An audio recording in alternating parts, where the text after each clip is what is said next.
Hello बच्चों, तो आज हमारा जो टॉपिक मैंने लिखा है बोर्ड पे, चैप्टर नंबर 1 के बाद 2 और 2 के बाद जो हमारा टॉपिक है 2 चैप्टर के अंदर, वो है डायमेंशनल एनालिसिस। आज हम जो टॉपिक पढ़ रहे हैं वो dimensional analysis which is in the chapter of unit and measurement, that is chapter number 2। तो हमने कहा था भाई किसी भी फिजिकल क्वांटिटी x को रिप्रेजेंट करने के लिए दो मेन इंपॉर्टेंट चीजों की आवश्यकता पड़ती है, जिसमें है एक है n और एक है u, where n is the numerical value of that physical quantity and u is the unit of physical quantity. बिल्कुल स्लो मध्यम हौले हौले समझ में चलते चलो, बढ़िया। x is the physical quantity, जिस फिजिकल क्वांटिटी की मैं बात कर रहा हूं वो x है।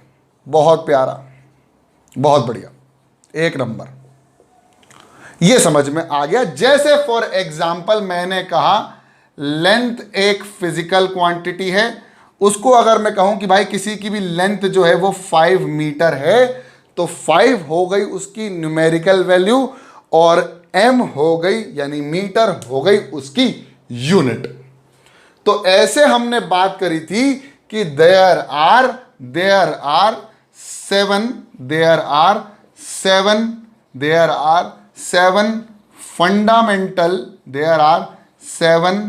Fundamental physical quantities. There are 7 fundamental physical quantities. तो हमारी जो सबसे पहली फंडामेंटल फिजिकल क्वांटिटी थी वो थी लेंथ, और दूसरी थी मास, तीसरी थी टाइम, चौथी थी टेम्परेचर के बाद 5th जो यूनिट थी वो थी करंट, और करंट के बाद हमारे पास थी ल्यूमिनस इंटेंसिटी,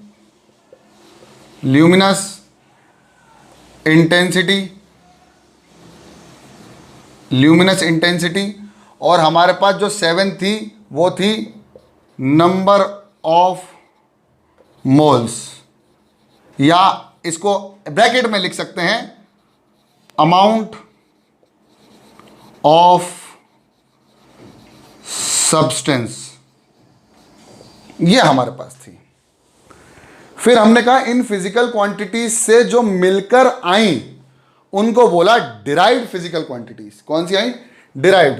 तो हमारे पास जो पहली डिराइव्ड फिजिकल क्वांटिटी थी, पहली डिराइव्ड जो फिजिकल क्वांटिटी मैंने बात करी वो थी एरिया। अब किसी भी चीज का एरिया, हमारा आज का टॉपिक है डायमेंशनल एनालिसिस। तो मैंने कहा कि एरिया के अंदर जितनी भी फिजिकल क्वांटिटीज आएंगी वो सारी कौन सी आएंगी? फंडामेंटल। कौन सी आएंगी? Fundamental. In the sense we can say that area in fundamental quantities से मिलकर बना है।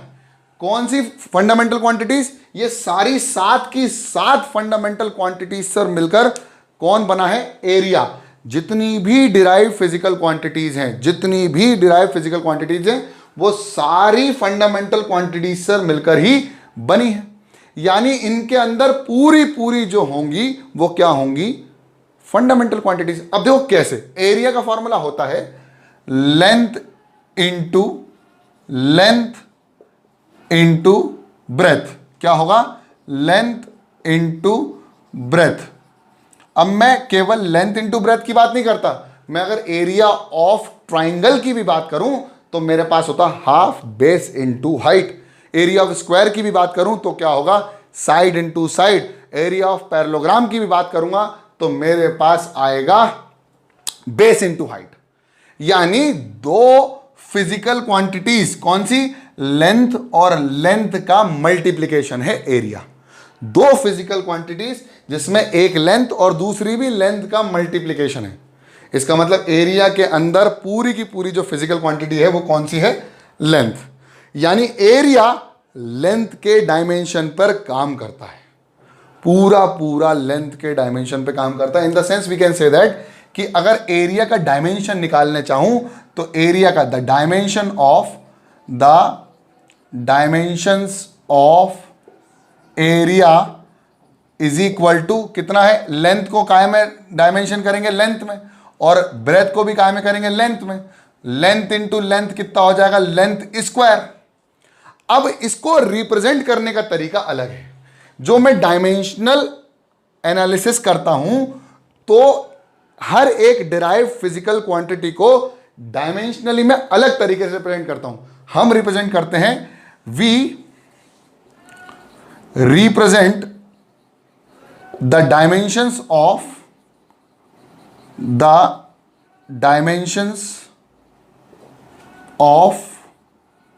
all derived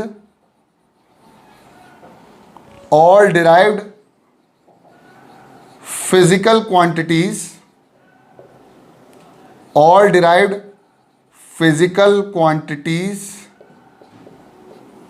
in MLT। किसमें, MLT के फॉर्म में लिखता हूं। कितने डायमेंशंस में, m के डायमेंशन में, l के डायमेंशन में और t के डायमेंशन में। अभी हमारा केवल l के डायमेंशन में, वो भी l की पावर 2, यानी हमारा जो एरिया का जो डायमेंशनल एनालिसिस आएगा वो आएगा m की पावर में, तो है ही नहीं, तो m की पावर 0, l की पावर 2, t की पावर 0। इससे यह समझ में आ रहा है कि जो मेरा एरिया है वो ना मास के ऊपर डिपेंड करता है ना ही टाइम के ऊपर, वो केवल डिपेंड करता है L की पावर 2 के ऊपर। और ये जो कंस्ट्रक्ट हुआ डायमेंशनल एनालिसिस करने पर, इसको बोलते हैं डायमेंशनल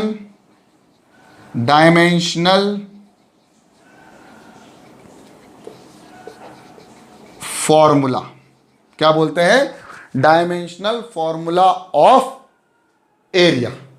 सो हम बात करें अगर what is the dimensions of area, तो अगर किसी ने पूछ लिया what is the dimension of area, तो इसको रिप्रेजेंट कैसे लिखेंगे, the dimension of area are the dimensions of area are 0, 2, 0, 0, 2, 0 in MLT। कैसे, जैसे हम लिखते थे x, y और z, x1, y1, z1, तो हमारा जो पॉइंट्स के वैल्यू थे वो कितने, 0, -1, 0। तो कोई बोलता था भाई x के डायमेंशन पे कितना है, 0, y के डायमेंशन में माइनस में है और z के डायमेंशन में नहीं है। मतलब कोई भी क्वांटिटी जो ग्राफ पे चल रही है x, y, z में, वो कहां जा रही है, केवल और केवल y में जा रही है, वो भी नीचे की तरफ, -y।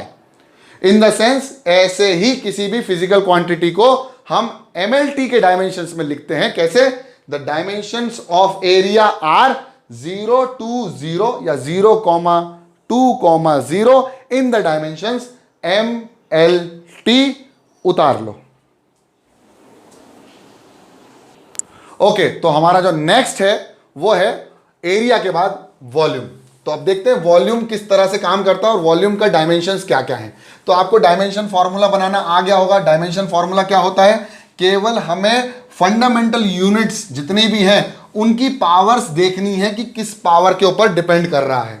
इसको मैं एक एग्जांपल के तौर पे अभी समझा दूंगा। पहले अपन वॉल्यूम का फॉर्मूला देख लेते हैं। वॉल्यूम का नॉर्मल फॉर्मूला जो है वो कितना, अच्छा हाँ, एरिया का जो यूनिट होता है वो होता है मीटर स्क्वायर। ये लिख लेना, एरिया का जो यूनिट होता है वो होता है मीटर स्क्वायर। ठीक है, इसकी यूनिट भी लिखते रहना। चलो अब लिखते हैं अपन वॉल्यूम। तो किसी भी चीज का जो वॉल्यूम होता है वो होता है length into breadth into height नहीं होता।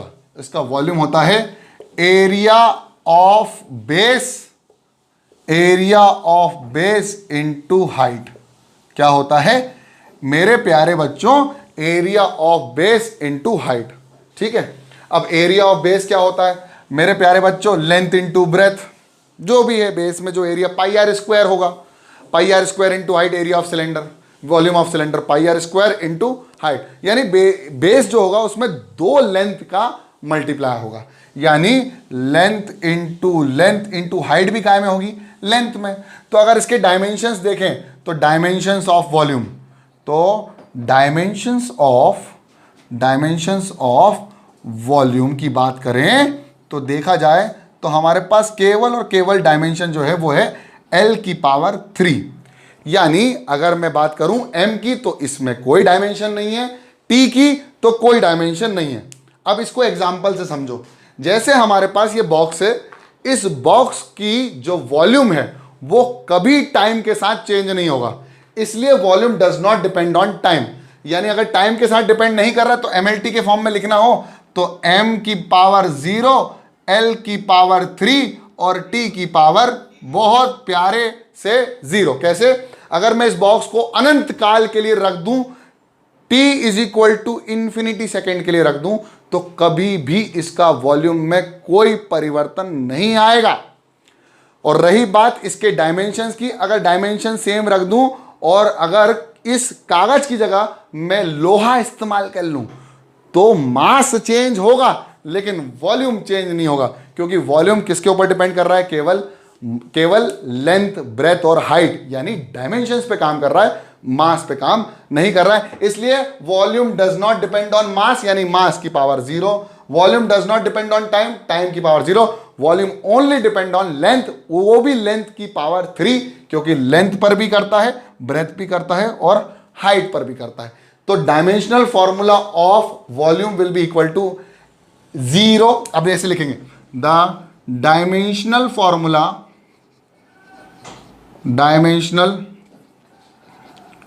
फॉर्मूला ऑफ वॉल्यूम इज, या डायमेंशंस ऑफ ऐसे लिख सकते हैं। तो डायमेंशन फॉर्मूला इज L की पावर 3, M की पावर 0, T की पावर 0। या फिर द डायमेंशंस ऑफ वॉल्यूम, ऐसे लिखो, dimensions of volume are 0, 3, 0 in MLT। छाप लो। ओके, तो अगला है वॉल्यूम के बाद हमारे पास, वॉल्यूम के बाद थर्ड पॉइंट है हमारे पास एक्सेलरेशन। चलो इस पहले एक काम करते हैं, एक्सेलरेशन से पहले वेलोसिटी कर लेते हैं, वेलोसिटी या स्पीड। तो हम बात करते हैं स्पीड की। चलो, तो हमारा जो तीसरा पॉइंट है, एरिया वॉल्यूम के बाद स्पीड। अब स्पीड का आपको फॉर्मूला पता होना चाहिए। तो स्पीड का फॉर्मूला मेरे प्यारे बच्चों बचपन से पढ़ते आ रहे हैं अपन, डिस्टेंस अपॉन, बहुत बढ़िया, डिस्टेंस अपॉन टाइम। ठीक है। अब डिस्टेंस काय में नापते हैं? लेंथ में। तो लेंथ अपॉन टाइम काय में नापते हैं? टी में। तो लेंथ अपॉन टी। अब लिखेंगे dimension formula of dimensional formula of speed is, अब t को ऊपर लेके जाएंगे तो क्या होगा? LT-1, यानी M0 LT-1, या हम ऐसा कह सकते हैं M0 LT-1।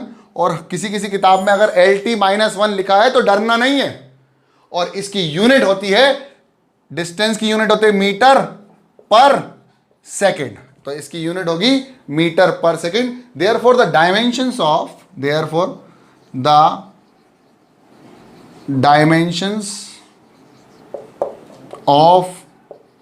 Speed are 0, 1, -1 in MLT।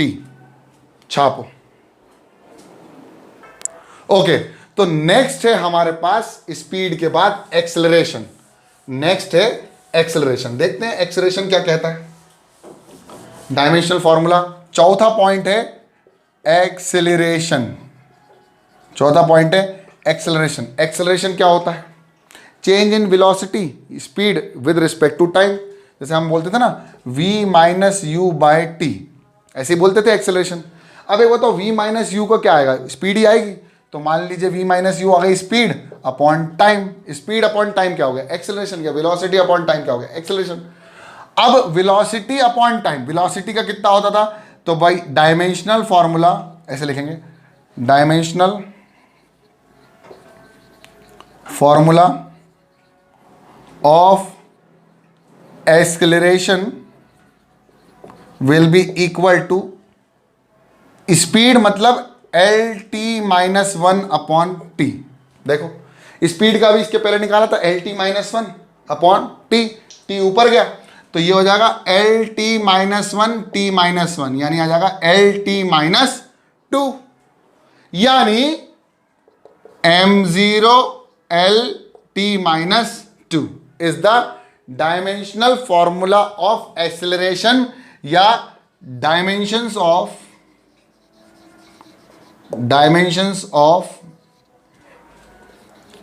acceleration are in 0 r 0 1 minus 2 in mlt। छापो। Next है एक्सेलरेशन के बाद आप निकालेंगे फोर्स, आप निकालेंगे फोर्स। चलिए फोर्स का देखते हैं। तो फोर्थ के बाद आ गया फिफ्थ, फोर्स। फोर्स का फॉर्मूला होता है मास इनटू एक्सेलरेशन। अब एक्सेलरेशन निकाल लिया, एक्सेलरेशन क्या होता था? एल टी माइनस टू और मास होता है M L T minus two, यानी dimensional formula of force is M L T minus two. क्या होगा? M L T minus two, या हम कहेंगे dimensions of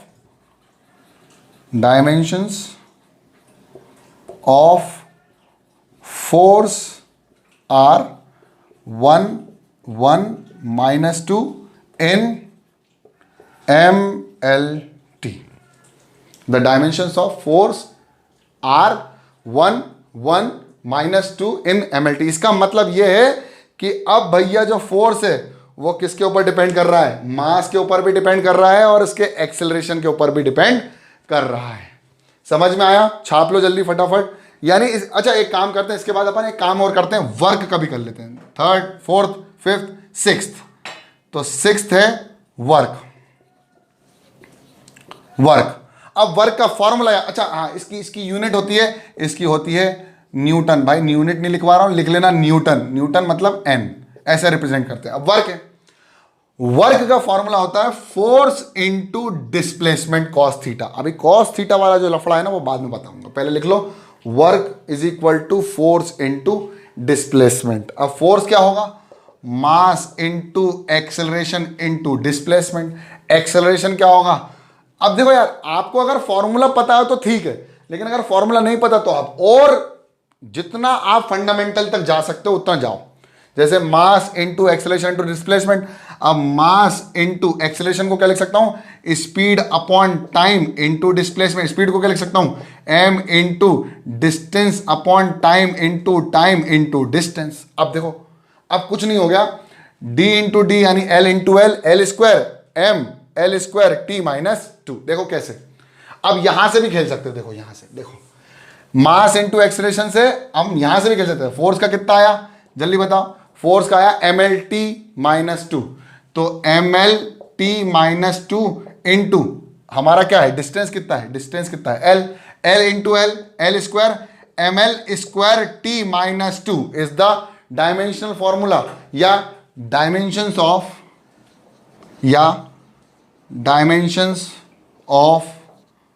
work are 0 to -2 in MLT। अब छापो, सॉरी अच्छा ये मास एक्चुअली 1 है, sorry mass is equal to 1, तो क्या होगा? The work is dimensions of work are 1 2 -2 in MLT। अब छापो, सॉरी ओके। अब हमारा नेक्स्ट जो है सेवेंथ फॉर्मूला जो है वो होगा पावर का। पावर देखें कौन कौन निकाल पाता है पावर का, निकाल के दिखाओ जरा, जब तक मैं भी लिख रहा हूं। जो मुझसे पहले निकाल लेगा बहुत अच्छी बात है। पावर,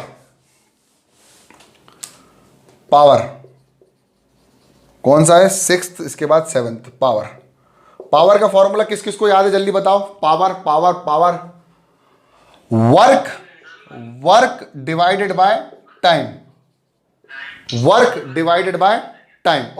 और वर्क का यूनिट क्या था? जूल्स, और इसका होता है वॉट, इसका होता है वॉट, उसका होता है जूल्स। ठीक है, ऐसे लिख लेना, जूल्स पर सेकेंड भी होता है पावर का। तो पावर वर्क, वर्क कितना आया? ml2t-2 upon T.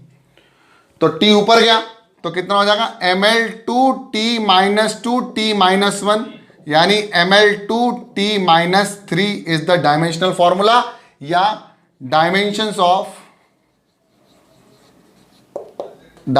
Of power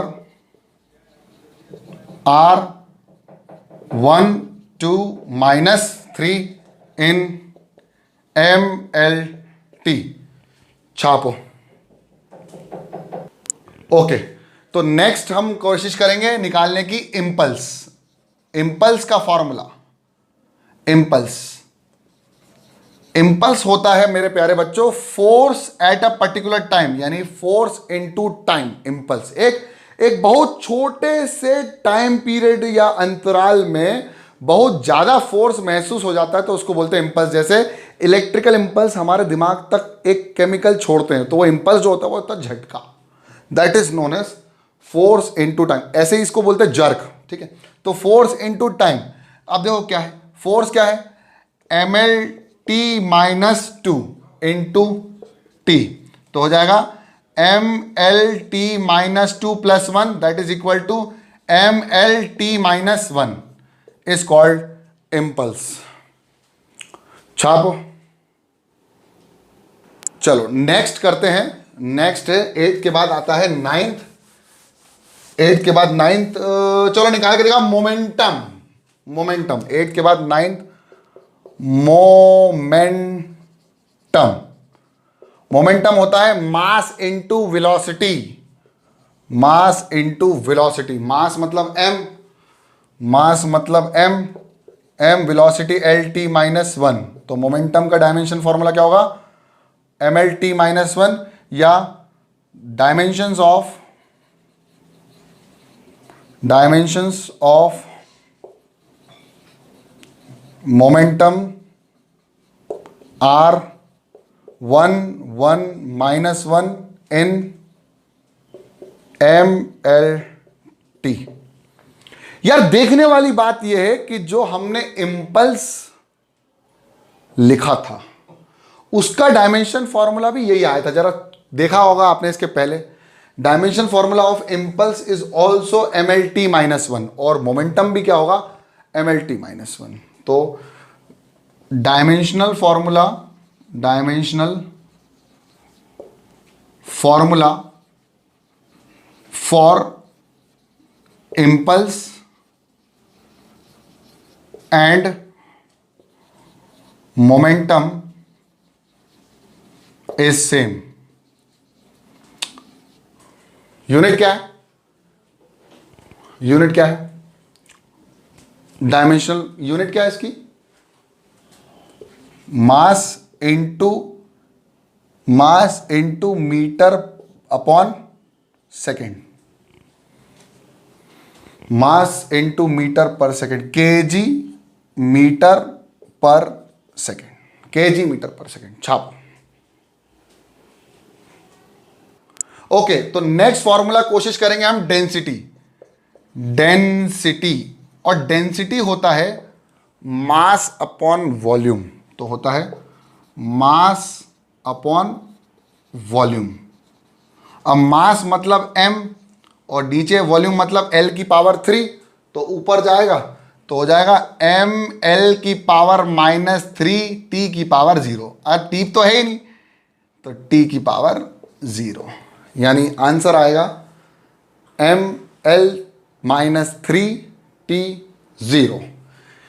यानी डायमेंशंस ऑफ, ऐसे लिख सकते हैं, dimensions of dimensions of density, 1 minus 3 0 good, very nice, 1 - 3 0 in MLT, ये लिखना जरूरी है, इन MLT। अच्छा एक बात बताओ, अगर मैंने कार्टेशियन प्लेन पर तुम्हारे सामने लिख दिया 0 और 1, तो इसका मतलब क्या है? X में 0, Y में 1। हाँ, तो ऐसे ही ये लिखना जरूरी है, इन MLT।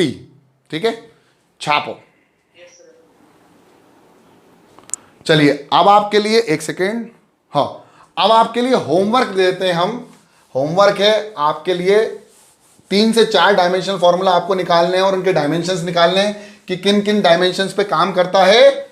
वो है, सबसे पहला आपको निकालना है प्रेशर।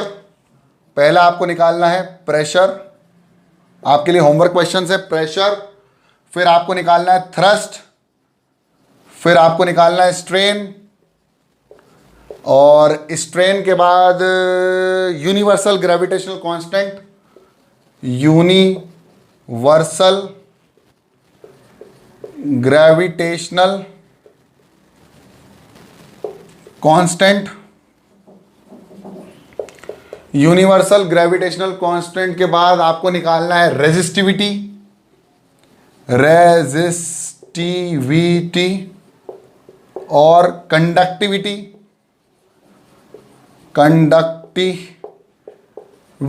और क्या होमवर्क दे सकते हैं? कंडक्टिविटी के बाद प्रेशर हो गया, स्ट्रेन, स्ट्रेस, स्ट्रेस भी कर लो, स्ट्रेस। ठीक है, इसके बाद है कोशिश करना मोमेंट ऑफ इनर्शिया। वैसे निकलेगा, आपको पता नहीं होगा, लेकिन फिर भी अपन कर लेते हैं मोमेंट ऑफ इनर्शिया। ढूंढ ढांड के मुझे बताना, फिर मैं इसका बेसिक सा फॉर्मूला बताऊंगा, फिर यूनिट। ठीक है, तो इतना आपका होमवर्क रहेगा। चलो कोशिश करना ट्राई करने के लिए। तब तक के लिए पढ़ते रहो, बढ़ते रहो। जय हिंद। जय